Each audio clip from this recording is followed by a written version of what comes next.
Hi, welcome back to Jonesy Chats Wrestling. We're live and we're back once again. Very quickly this week, we're going to be chatting last night's WWE Raw, all the latest news. Coming at the end of the show, we are going to have kind of an exclusive story that's broke today, where we're going to be able to reveal what we believe is favourite to face Edge at WrestleMania. That's kind of out today, so we'll go cover that.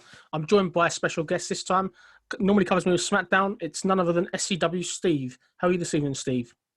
Yeah, really good. I feel like there's been a draft this week. I'm on the wrong show, but no, it's great to be here though. Thanks for having us on again, and yeah, look forward to diving in discussing Monday Night Raw. It's great to have you here, definitely. So let's kind of start with traditional. So let's start with the facts of the week then. So this day in history. So I'm going to go back with a fact now, and this fact's obviously going back to 2004. So this date, Tuesday, the 2nd of February 2004, on an episode of Raw, Shawn Michaels defeated Randy Orton in a non-title match, and that was taking place from the Bryce Jordan Center in Pennsylvania. What a fun random fact to think 2004 Randy Orton was still wrestling. Unbelievable. Yeah, of course, yeah. Well, not long ago, I watched the 2004 Royal Rumble, and I believe at the time he was Intercontinental Champion, was still kind of working his way up the ladder, but it wasn't so long till he got himself as champion at SummerSlam that year. So, yeah, it just goes to show that Randy's been going for a while, and he's been mixing it with the best of them. Yeah, definitely. I imagine that match must have been really, really good. I think I can just imagine sort of him winning them two together. You forget them to a face, so that's one I'm going to have to go back and watch, definitely, once the show's done. Absolutely. One of my favourites of them is from the Survivor Series 2007 as well, what epic encounters they've had over the years. But yeah, I'd be tempted to go back and watch that one from Raw, actually. Perfect. So before we go into kind of last night's Monday Night Raw, let's kind of start with the big question mark, obviously the Royal Rumble. So obviously past Sunday, what were your thoughts, briefly? Overall, I thought it was a fantastic show. I think WWE did a great job in, putting over the current stars, building stars for the future. And yes, of course, one or two legends as well. But I think that it was all done where everyone can still go, which is really important. When you look at the likes of Goldberg, that derails a lot of momentum, sadly. They did simple, effective booking with him and Drew. I think the Rumble winners were arguably correct. And you could even argue that in the women's Rumble match that it was probably the best one they've ever done for the women. I'd say it's probably definitely in the top sort of 5, maybe 10 Rumbles of all time. And I think they've built more than one star in the match as well. Rhea Ripley arguably also was a star made on that night. Yeah, definitely. I've got to give it to WWE. It blew my expectations out of the park. Everything kind of connected. And what I really loved about the Royal Rumbles this year was we had no idea generally who was winning. It was so touch and go the whole way through all of them. And it made it real sort of you excited at the edge of the seat to see what happens next. But yeah, what a fantastic event. And a special shout out, I'd say, to Kevin Owens and Roman Reigns. Despite the handcuff bluff, they pulled it out of the park for me. That was very much an old school type of match. And I really enjoyed it. I think that was a perfect way to kind of end the feud. And I thought it was great, really. Yeah, it was absolutely awesome. I must admit that going into the match, I was really looking forward to it. And I had this feeling, like I said to you on our last show, that it was going to remind me of The Rock and Mankind from 1999. And it really kind of had that vibe about it, which was really fun to see. And like you say, they took the violence level up a notch. And yeah, it was an epic encounter between the two. Definitely. I think the last kind of thing I'm going to kind of say about the Rumble. One that I definitely will go back and watch over again. No problem. I think one of the last things I'm going to say about the Rumble, definitely, another major talking point coming out of the Rumble besides the winners, Christian back to the ring. That was kept secret. It was fantastic. I know we didn't get Brock Lesnar. We didn't get that big return from Ronda Rousey, but Christian coming back for me, what an acquisition. WWE did great. And the fact it wasn't leaked out, that was just so nice to see a pay-per-view where it's not spoiled in that respect, if that makes sense. Absolutely. It's like arguably emotional moment. I mean, it's another one of these superstars that you turn around and say they get to end their career on their own terms, just when we thought we're never going to get to see them again. It was a special moment for me. That's possibly my favourite moment of the Rumble, and I really hope that Christian gets his wish. I hope he gets one more match.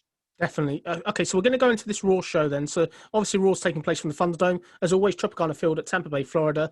And this is obviously the follow-up from the Royal Rumble the night before. The show obviously begins with the announcer, Mike Rome. He's announcing Drew McIntyre to the ring. Drew obviously comes to the ring. He basically does a respect promo to Edge. Edge comes out. Edge basically says that he should have more respect for him, that he shouldn't be bigging him up. He shouldn't be giving him confidence because Drew's a marked man. Next thing you know, Sheamus comes out. Sheamus then sort of gets into an argument with Edge. Edge says something about, you need to watch your back, Drew. And then next thing you know, sort of Edge walks out and then Sheamus does the long-awaited bro kick. What were your thoughts? A lot happened in this first segment. Yeah, hell of a lot. It was very action-packed, open to Raw. It was Oh, sorry, Steve, you broke up. Is- Are you still there? Sorry, sorry. Just if you could say that again. Sorry, you just broke up a bit. Yeah, sorry about that. Everything okay now? Yeah, fine. Please go ahead. That's good. That's good. Yeah, I thought it was a very action-packed start to the show. I felt that with Edge and Drew, they kind of were. It was babyface, babyface. You'd see that Edge was slightly more towards the heel of the two, but no, I quite like the dynamic between the two of them. But the big story for me was Sheamus there with that finally getting that bro kick. What I would say is that the fact that it's been teased for so long that we're going to get this, you kind of wondered if it was ever going to happen. So it had that impact. So I really like that. The only thing I would have argued is that this spot for me was so big that I almost wished it was later in the show. But at the same time, for me, it was a very big start, and it kind of it brought my eyes to attention to the screen very quickly at the start of Raw this week. Definitely. I think the thing is, it was so impactful. Obviously, for weeks, we've been speculating that Sheamus would do this turn. I think the injury potentially of Keith Lee has meant that WWE have had to kind of fast forward this move. And I think it's interesting, but this obviously creates an opponent for Drew going into sort of the Elimination Chamber kind of late this month as well. So I think it was an interesting start. I think the promo work from Edge again was electric. And Sheamus obviously doing the long-awaited heel turn. It really got Sheamus over as a heel. And I think his work as a heel is far better. Have you got anything else you want to add before we go to the next segment? I think Sheamus is doing some of the best work of his entire career right now. I really feel that Sheamus is on a different level. This is better than the Sheamus we even see when he was a champion back in 2011, 12. So for me, Sheamus right now, him and Drew, this is a match I really want to see, and they've been building this really, really well. So yeah, I'm all in. Yep. We then obviously had a backstage segment. Sheamus is walking backstage. Charlie Caruso basically says, why did you do what you did, Sheamus? Sheamus said that Drew's no longer his friend. His focus is the belt. I really like that. It's almost like Gollum in the Lord of the Rings. It's that focus of his soul. He's willing to throw out his friendship just to get that belt. I think this further really paints Drew, sort of Sheamus as a real sort of negative heel, which I think is really, really good. What's your thoughts? Yeah, I really liked it. I like the dynamic with Byron Saxton as well and Samoa Joe, where Saxton's almost like, all this friendship thrown away, and Joe's like, yeah, it's the championship. It really just emphasized how important the WWE Championship really is. Yeah, definitely. We then obviously going into kind of the first match of the night. So this was the United States title. This was a rematch. It's Bobby Lashley defending the belt against Riddle. Riddle obviously won the gauntlet last week to get this shot. And this match obviously wasn't particularly great. It was a bit messy. It didn't go very long. Obviously, Lashley ended up losing by disqualification. So Riddle got the win by disqualification. After the bell, basically what it was is Riddle kind of just got taken up by he got taken out by Lashley further, and he just got so early buried. What were your thoughts of this match in the aftermath? I kind of felt that I really wanted it to be the closing chapter. I wanted it to finish. I was a bit worried Riddle was going to win the championship because for me, I don't think he's the right guy to beat Lashley. I liked seeing that this real aggressive, dominant side of Lashley, the fact that MVP was actually frightened and almost trying to say, look, you could go to jail. Like he was just really, he seemed intimidated, didn't he? But afterwards he seemed to really feel quite happy. He was like, oh God, I've actually got this monster amongst the Hurt Business. So it kind of clicked after a while for MVP. This was awesome. I think Riddle did a great job in selling. I'm just a bit disappointed with the creative direction. I'd have preferred a match between these two, a closing chapter, and we could have all moved on. Sadly, I think we're going to get this match again somewhere down the line. But Riddle did a great job of selling, not knowing where he was, and officials kind of having to check with him. I need to get revenge for this, but it was almost like he didn't have a clue of where he was. So in some ways I liked it, but in some ways I didn't. I kind of feel it was kind of rushed, and I just feel that this could have been better with two different opponents rather than having a feud where we've seen this already. Riddle's been buried by Lashley already. It just kind of feels like that Riddle's going to continue going in this mid-card fodder if this continues. I agree. I think you make some excellent points. I think the thing with it is that Riddle just looks like a total joke here. Every single time he's faced Lashley, besides his one fluke win, he's always been kind of buried, and this does nothing to make me want to see a rematch. I think Riddle kind of, the way he's booked at the moment, it wouldn't surprise me if he's with R-Truth in the 24/7 fodder quite soon. And although this made Bobby Lashley look $1 million, it's just creating no interest in a rematch. And I think the problem is this is very much the underdog getting beaten up. It's getting to the point now where Riddle needs to get some sort of revenge or some sort of momentum. I'm not saying he could beat Lashley for the title, but it would have been nice if Riddle kind of had more offense in his matches. He just goes in. The only time he gets any offense on the Hurt Business, apart from last week where he obviously won the gauntlet, was when he does his cheap shot where he runs in and runs away. Would you agree or disagree? No, I do agree. I think Riddle was not really finding a way to get through with the Hurt Business. Like you say, he got through the gauntlet match, but it was only through them self-destructing themselves, really, rather than Riddle's actual efforts. So I would say that it would be good for all parties if they went different directions. And personally, for me, I'm starting to feel like, and this is a good thing from WWE really, but I feel that Lashley's outgrown the United States Championship. I really feel like he's ready for that next level. Yeah, I think that. I think it's how they get the belt off him. But I like what you said on previous podcasts to him versus Keith Lee. I could kind of see that, or I can see Lashley maybe facing Goldberg potentially in some. I think that could be a match. I don't think it'll be any good, but I think that's a potential. Have you got anything on Sean Ab before we go to the next segment?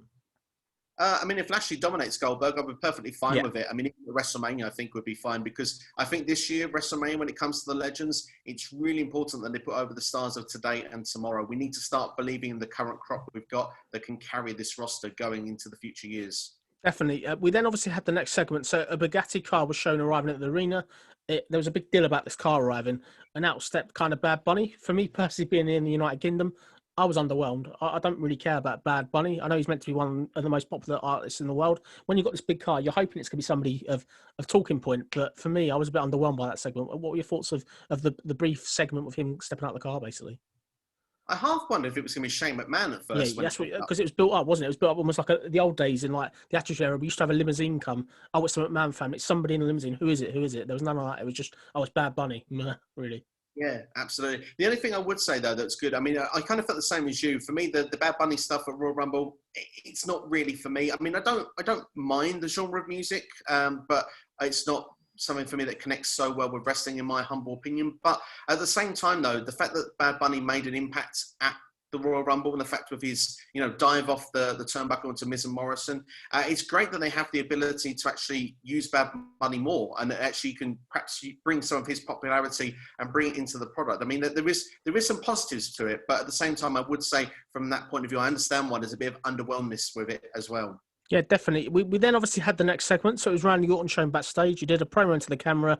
Orton said he doesn't think it's possible that Edge would return to the ring. He congratulated Edge on winning the Royal Rumble. Orton said he told the entire world Edge was never coming back, and yet Orton's here. Orton said Edge made Orton look like a liar. Orton basically recapped all the stuff he'd done in their feud previously. Orton said that Edge is not going to make it to WrestleMania and the main event of WrestleMania. Orton said that tonight there'll be no mercy, no compassion of Edge, and there'll be no main event of WrestleMania. What were your thoughts of the promo? There was only one thing missing for me, and it was coming from my end, and that was popcorn. Seriously, this was beautifully done. It was fantastic. Randy does his best work, it seems, of Edge. There's real passion with the words that's coming out of his mouth there. And I had a flashback to last year. I mean, Randy Orton has done some great work, but the early stages of the stuff he did with Edge last year was absolutely superb, a different level. And I kind of felt like this promo was going on that sort of similar level once again. Definitely. I think the thing is, there's a couple of things. I think it's a fantastic promo. I really like the angriness in Randy Orton. Small things. I think there's no burn marks. Obviously, we didn't have any burn marks at WrestleMania. That's all gone. That's all healed. So whatever he's got, I'm sure he could sell that on eBay and make a fortune. That's a small point there. But it was an interesting point. Obviously, this led to them announcing this was going to be the main event of the show. I'm surprised they didn't announce that during the day. Are you surprised they didn't announce that during the day before we go forward? Yeah, absolutely. Because, it's a huge match. It's a huge match. It's what I think some people after the Royal Rumble were speculating was going to be the WrestleMania title match. Some people speculated Randy would win the belt back and they would do the match as it was originally rumored months ago.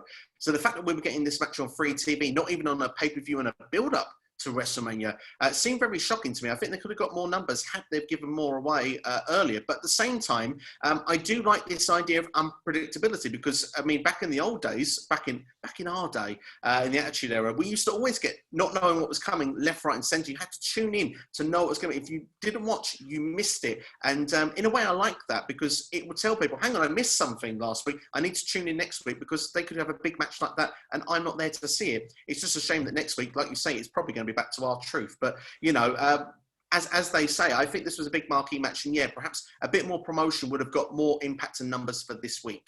Definitely. I just think it was a really, really big announcement. It made me excited for kind of the main event. But going forward, we obviously had kind of double backstage promos. We had Xavier Woods backstage with Kofi Kingston. He said that Kofi's back and basically said he's there to even the odds. We then had another promo that was recorded beforehand, Mustafa Ali with Retribution. Obviously, there's no reckoning because of obviously the positive COVID test. Our thoughts are out there with Mia Yim. And obviously, this was a promo. It was interesting. In the promo, I thought Ali was really, really kind of angry as always. I really kind of enjoy his work. Mace was in the promo. We then go to this kind of match where it's Xavier Woods with Kofi versus Mustafa Ali, T-Bar and Slapjack. Before we go into the match, what were your thoughts of the promos? Yeah, I mean, to be honest, New Day's was a bit annoying for my liking. But I mean, of course, they that's how they are. They're loud and they Oh, With sorry, Steve. Sorry, Steve. We got to the point they were loud, and then it went. Unfortunately, just please start again. They were loud and I wasn't. Yeah, no, seriously, I feel that they were quite loud, but that's how the New Day does their style. That's their gimmick. But with Mustafa Ali, I thought it was really good points that he was making. I like the fact that how this storyline is coming together. The only thing that would put me off a little bit before this match took place was the fact that Xavier Woods said that he was doing a best of 5 series, which that's first to my knowledge, and the fact that he was 2-1 down, which immediately gave me the thought that Xavier Woods was going over in this match. Yeah, I guess that's a slip.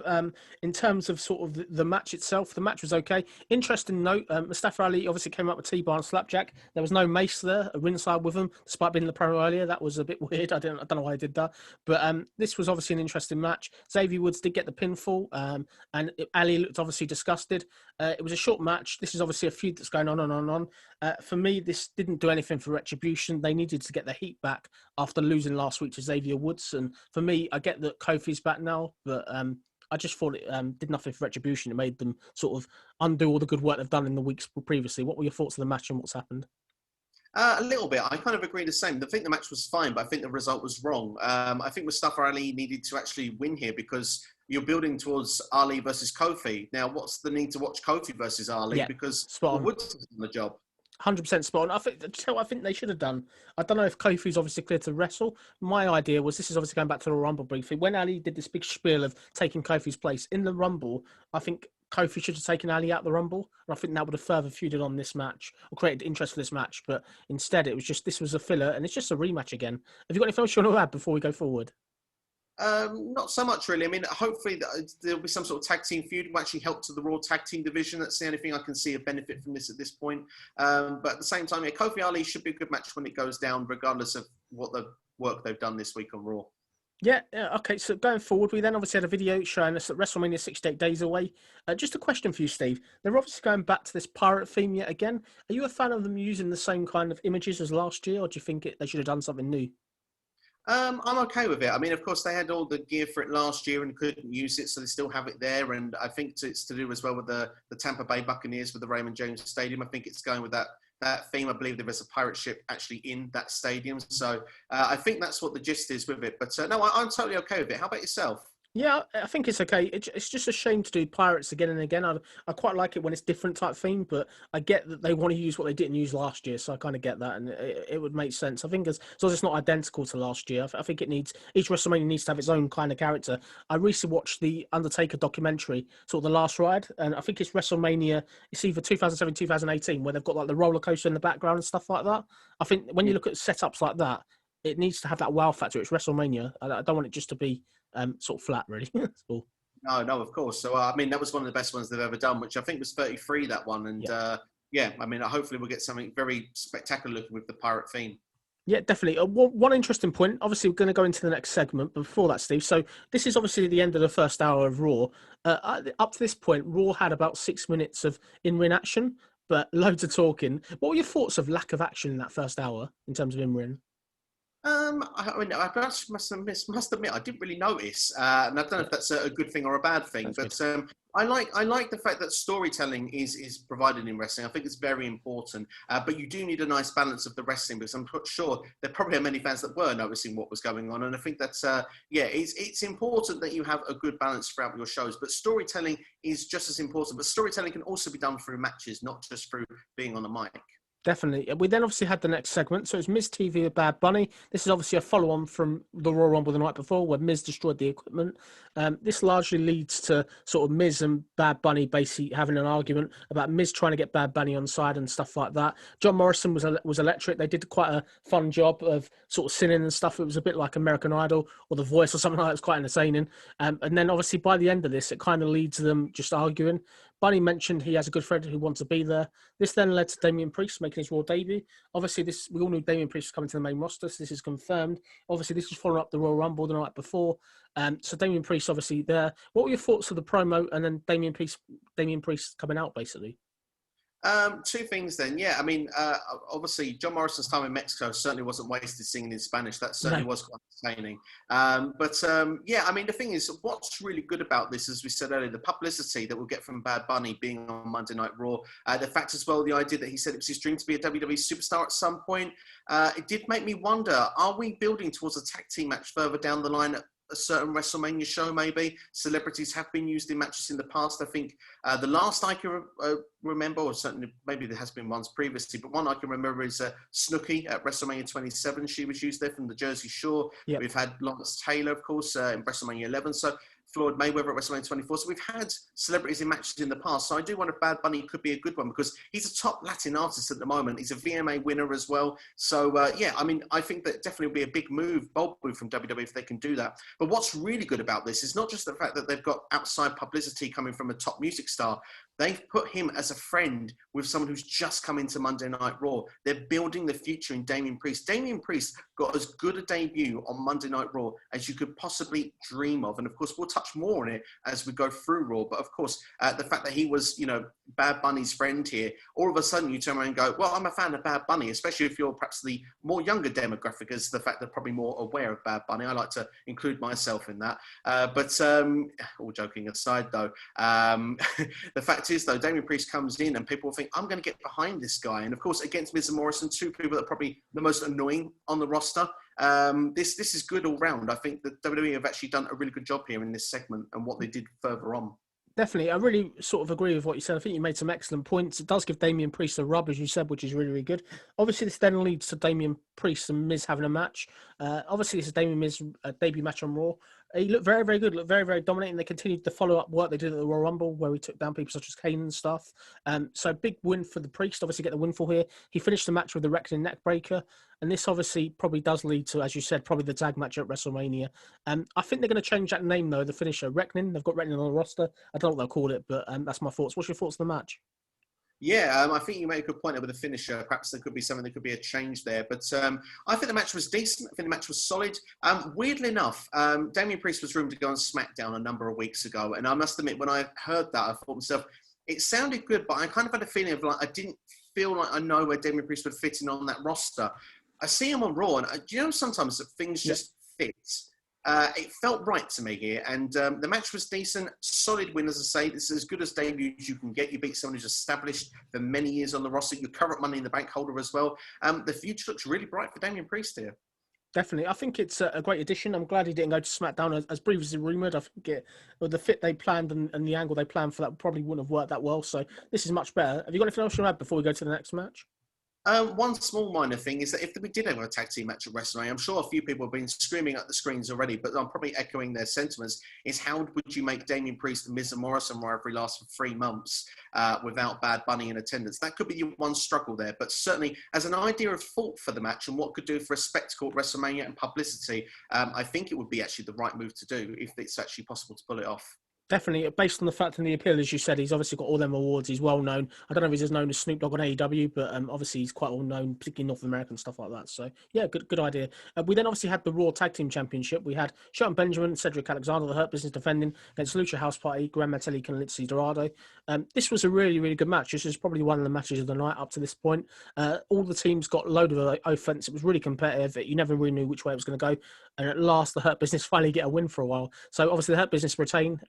The winner, obviously, is Benjamin basically getting tagged in, and Benjamin's getting the pinfall, which is unusual. It's usually Cedric Alexander. What were your thoughts on the match?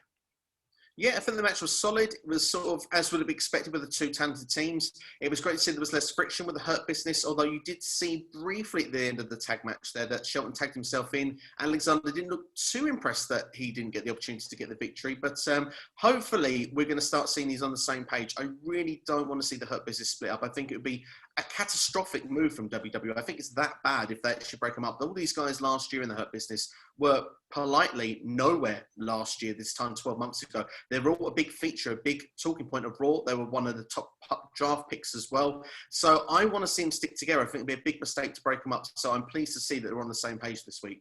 I agree. They shouldn't break them up. They haven't got a lot of stables in WWE that are credible, and this is the most credible one for me. So besides probably the Undisputed Era in NXT, I think this stable are good. They just need to get some sort of counterpart that they can feud with. That's the only thing that's missing, really, rather than single matches. But no, have you got anything else you want to add before we go to the next one? No, I'm set. I'm good to go, my friend. Okay, so we had a promo with Charlotte Flair and Asuka. Asuka was frustrated that they lost the titles because Charlotte's distracted by Ric Flair. Charlotte said the only thing that's on her mind is winning the women's tag team titles back. Obviously, this is dissension. Obviously, the Royal Rumble, they lost their tag team belts. Really good job at the Royal Rumble on the pre-show to create that sort of interest between Charlotte Flair and kind of Lacey Evans. What were your thoughts of this, and who do you think is sort of the heel here? Is it going to be Asuka or Charlotte, if any? It's interesting, isn't it? Because while the feud goes on with Lacey Evans, I don't think WWE is going to turn Charlotte heel, which a lot of people would suspect would be the natural fit if they was going to do another match with Asuka.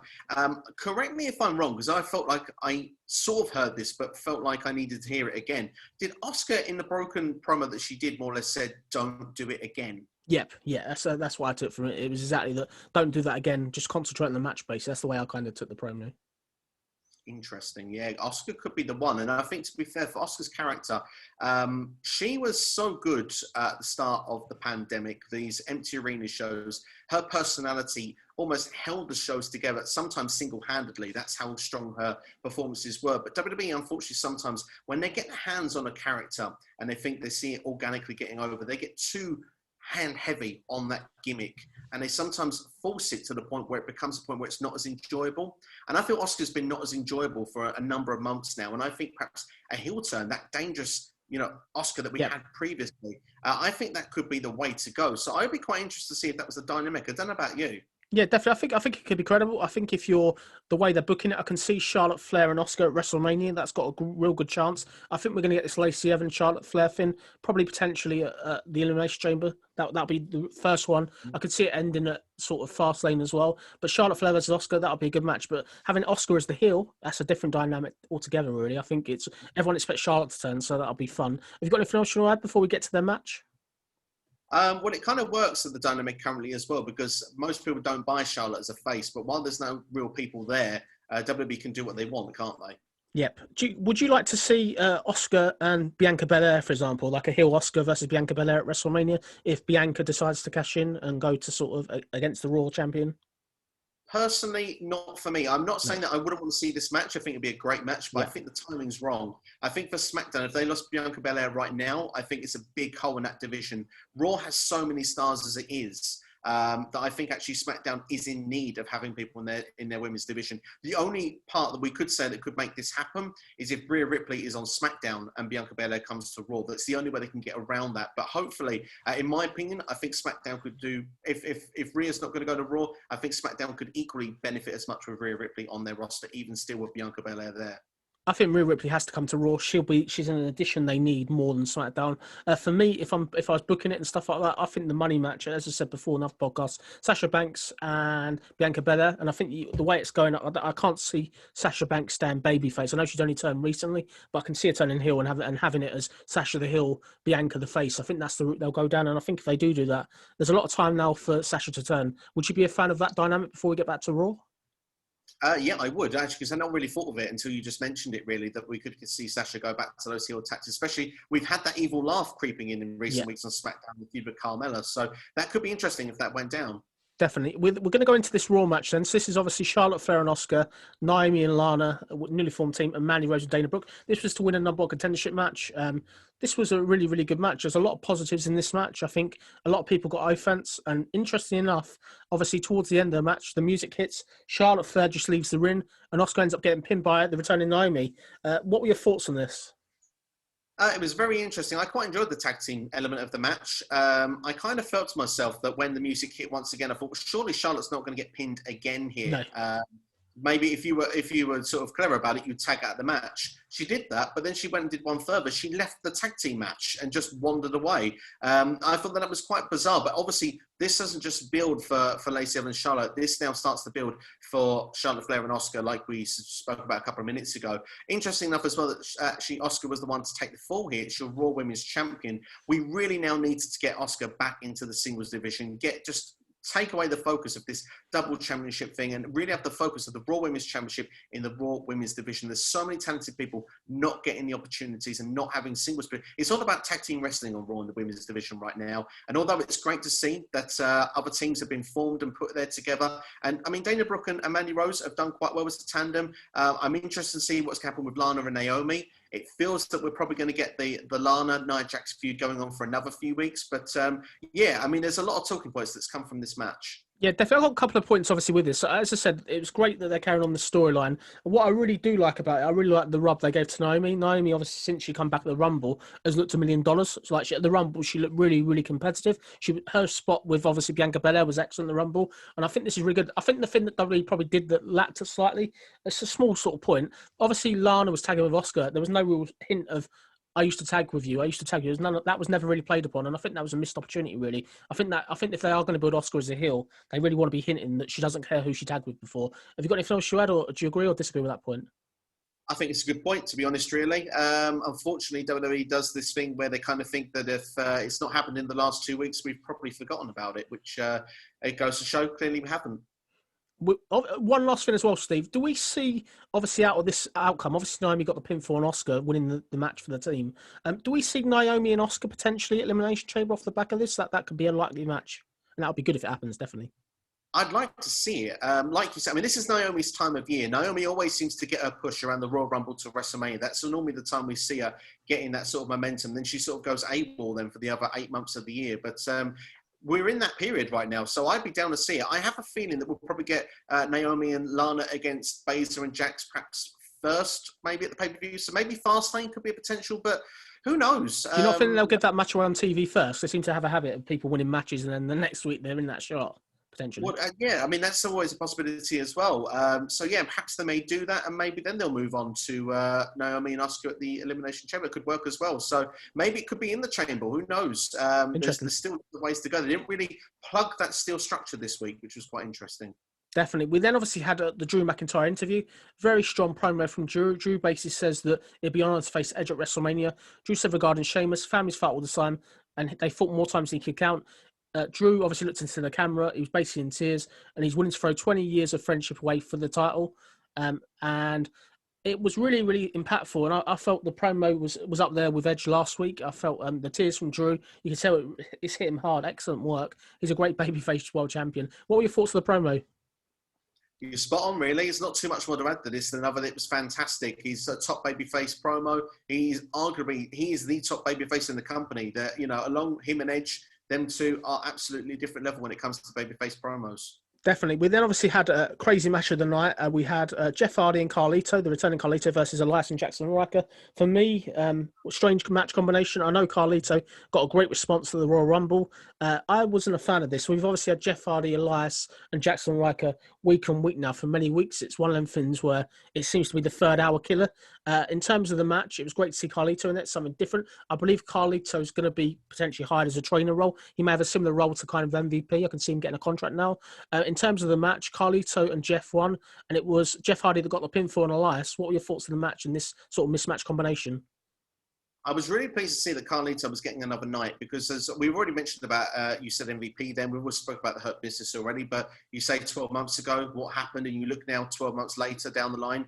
I would really like to see Carlito get another run. And like you say, it could be perhaps a part-time trainer, perhaps maybe in part-time in-ring athlete. I wouldn't see him near the top of the card, but certainly I think Carlito could offer his experience to a lot of the younger talent. I think it would be good to see him work some perhaps maybe mid to undercard matches on Raw, perhaps even main event. I think he would be used, so I'd like to see him re-signed. Yeah. What I would say with it, do you not think they would have been better using this time to give people such as Angel Garza and others time, like people that are on the roster all year round, or are you happy with this just as a feel-good cameo, as a one-off, that Carlito got the time rather than somebody that's already on the roster all year round? I think really, when you look at it, it's a kind of a double thing. I mean, I always say that you should be pushing those sort of stars. I mean, Angel Garza, when you mentioned there, Ricochet, another one. Yeah. These are two guys that are unbelievable talents and need pushing to the moon, really. But at the same time, when you look at things WWE on a ratings perspective right now, they're probably looking saying, what's going to help the ratings? What's going to keep people engaged? And unfortunately, they're going back to, well, say unfortunately, but I mean, they're going back to some of the old guard. And sometimes, I mean, like you say, Carlito, it got such a great response. And right now, it's topical, it's fresh. It feels, we've not seen him in the company for a decade. So it's nice to see him in that role. I think the argument could be made of, what role he was used in. Maybe it would have been more interesting to see Carlito against Angel Garza rather than actually having, Jeff Hardy, Elias, and Jackson Riker being involved in this. I think that's where there's a bit of a breakdown because, like you said, the match was just there, really. There wasn't really much to it. And you could even argue Carlito wasn't actually used for half of the match. Of course, as a tag team match, that would be the case, wouldn't it? But, you want to see more offense from Carlito on his appearance. I perhaps would have preferred to have seen him in a singles environment. Definitely. I think the thing for me with Carlito, he always works better as a heel. I think with the character he's got and obviously the Apple and stuff like that, I always think he's a heel character. So I think the babyface part, although he's kind of got the fun factor, he's a bit cool, literally to the gimmick. I think it doesn't work as a heel or as a babyface. Do you like him as a heel or a babyface? What do you think is better? Long term, you'd say heel, but for the cameos he's made, babyface kind of works fine. And the fact that him and Elias have it did kind of make sense with the match. They eliminated each other from the Royal Rumble. So, have something the following night, it kind of made sense, really. Yeah, definitely. We then obviously had a strong promo. Edge was talking to the camera and he said how happy he is to win the Rumble. He mentioned Randy Orton and he mentioned obviously that he's going to win the world title basically for his daughters. This was a really strong promo, impactful again. I think the use recently in WWE promos mentioning family and personal stuff. I think it's really a good way to go. I'm a massive fan of it. What are your thoughts of the promo? Build up the match later in the night. There was only one thing wrong with this promo is that Edge said he couldn't play soccer with his two daughters. It's football. But well said. Apart from that, again, absolutely spot on. The promo work on this show was absolutely incredible. We mentioned Randy Orton, we mentioned Drew McIntyre, we mentioned Edge here.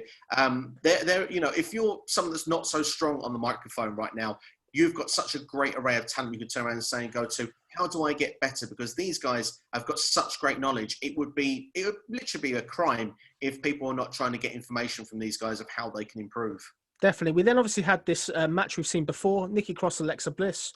This one was okay. It was weird in parts. We've got a lot of the supernatural stuff still going on. During the middle of the match, they teased that Alexa's going back to kind of her old character before she met the Fiend.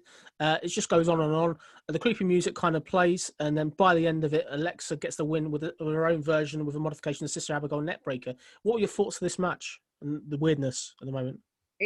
It was a strange match. Again, it's another case of when WWE sees someone getting over, they get too much involved in it. Like I said with Asuka earlier, I feel Alexa Bliss is starting to become that because Alexa Bliss was almost single-handedly saving Raw in the latter part of last year. I feel with the supernatural stuff we've had in the last couple of weeks with Raw, it doesn't really connect with me. But what I would say is, and it kind of almost contradicts my points I've made up to now, is that I felt if there was one match that it kind of worked, Nikki Cross was the right opponent for it because Nikki Cross is someone that's got history with problems of this character. It pulled her back in when it's almost like that sort of, I'm trying to move on from this relationship. I don't want to be pulled back in, but yet Alexa has to be that twisted bliss and pull her back in. So in some ways, this kind of did work for me and was more of a fun match. The only thing I would say is that I want to see more of Nikki Cross on Raw. That's one thing I took out from this match because Nikki Cross again was a star in this match. Her actual what she contributed from a storyline perspective as well as match perspective was very, very good. And I want to see more of her on Raw. I want to see her push towards the championship picture. But Alexa Bliss, it just showcased what she's done. And what made this also better than last week and last couple of weeks is it wasn't involved with the Raw Women's Championship. You're not making your champion look like a loser. Unfortunately, as much as I want to see Nikki Cross pushed, Nikki Cross has not been on TV so much. Therefore, it doesn't harm Nikki as much to be losing like this and being involved with this sort of stuff in this spot. So for me, overall, more than not, this actually did work for me this week. Obviously, Alexa clearly got momentum back after losing last week by DQ. So sort of going into sort of the next segment. So obviously, Randy Orton kind of is walking out. Alexa's walking past. For me, very unusual. They kind of sort of look at each other. Orton totally ignores Alexa. Based on last week, though, we probably get this answer towards the end of the show. Do you not think Alexa should have been a bit more angry about Randy during the show? Because Randy cost her the title last week, didn't he? He cost her the World Women's title by that finish at the end of the show. Yeah, the thing is, when we look at the Alexa Bliss character, we kind of have more how dare I say that? She's in a different planet altogether. She's fantastic in the role, but it doesn't make sense to a certain point, a lot of it. She's the childlike. She was in you have to play in the pain. She was in the play. But He did kind of have that sort of childish, grumpy look in the face, like, where's my ice cream, as Randy was walking past him, kind of ignoring us. So at the same time, I kind of feel that what they were more or less telling us was that this isn't over, it's not forgotten. But for Randy Orton, he wouldn't even look at Alexa Bliss. It was kind of like, tonight, Randy is so fixated of what was going on with Edge. He can't believe that Edge is back. He can't believe, and like Edge said on the night, he's jealous that Edge could do something he couldn't. He had to take himself out of that Rumble match for most of the match, fading an injury, where Edge could be there from number one, fight to the end, and then still overcome Randy Orton when Randy Orton tried to get one up on Edge. So it was beautifully done the way that story was told in the Royal Rumble match. It was beautifully told how it was built to this main event on Raw. And you could see that with Randy Orton, even though he's had so many problems with Alexa Bliss, he can't get past the fact he thought Edge was in the rear view mirror. He thought, wait, that was it. I'm not got Edge to deal with anymore. I can focus on making other people's lives misery. He was like, no, I've got to come back and I've got to finish this one off tonight. Then I can go back to Bliss. So in some ways, I really liked it because they told us the dynamic that it's not finished, but we will come back to it later on. Definitely. So we're now going to go into this main event. So Edge and Randy Orton. This was a really, really good match. It was close. We never knew who was going to get the win for. There was a lot of it going on. Obviously, we get kind of 3/4 away from the match. There's then some creepy music playing. Next thing you know, Alexa Bliss sitting on basically the ring post. Bliss this time has some black liquid coming out of her mouth. Orton turns around and Edge hits a spear for the pinfall. For me, my thoughts of this, interesting finish. It's great that Edge has got another win. This is a guy that's going to be a number one contender going into WrestleMania, so it makes sense. The finish with Alexa, unusual. She's back on the ropes with the black stuff. It's almost going back to the promo, I think, 6 or 8 weeks ago, where there was a video with stuff leaking out of her mouth. This reminded me of Gangrel a bit, with the stuff dripping out of her mouth. What were your thoughts of the match in the end with Alexa on the ropes? Well, Edge clearly wasn't affected because he's a former member of the Brood, isn't he? So that's a great point, actually. Well done. He's not going to be affected so much with that. But what I would say is, I mean, I kind of got Papa Shango vibes when I was seeing Alexa Bliss there on the turnbuckle corner. Like I used to do that to Superstars back in '92. The problem was that Papa Shango character, when I was a kid, frightened the hell out of me. But it was hokey as hell, and that's why that character got dropped very quickly. The spooky element stuff here really didn't work for me here at this point. You could see that there was clear cuts from something that was now to something that was pre-recorded to going back to now. So for me, in a way, I really kind of felt like that took away my suspense of disbelief.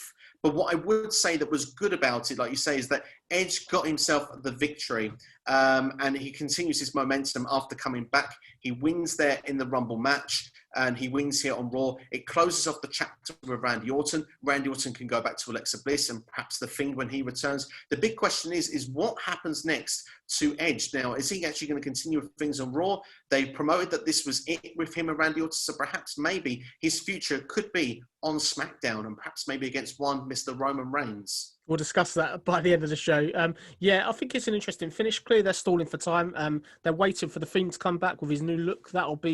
I'm guessing that'll be next week or the week after. That's obviously happening. For me, they need to obviously get this Fiend back now as soon as possible. I think Alexa's done the best she can, and it's just filler every single week. I think they're just stalling for him to come back. But are you looking forward to the Fiend coming back as well, and how that moves on this storyline further forward? Yeah, I think we're getting near the time where it needs to happen. My real feeling with it is the fact that the Fiend really can be slightly repackaged by coming back, like I say, with a different look, a different theme. Maybe the Fiend can be more unstoppable than he's ever been. I kind of want to get away from this spookiness that we're getting. I kind of feel that it's getting a bit too much for me. So in that way, I kind of want to see a dominant Fiend, but I don't want to see all this hocus pocus stuff that we've been seeing in recent weeks and months. I feel that stuff really takes away from his character, and I feel it's also been taken away a little bit from Alexa Bliss. I'm okay with the magical stuff to a certain point, but it's getting to a point now where it's affecting matches, and when it affects matches like that, it starts to affect the enjoyment that I'm getting from it as well. I think he's going to come back a bit like Papa Shango that was going to come back in '97. I think they're going to totally repackage him, and I don't think. Sorry, it's ignore the camera. I think we've got the Fiend in this room at the moment, but I think what's going to happen is he will come back repackaged.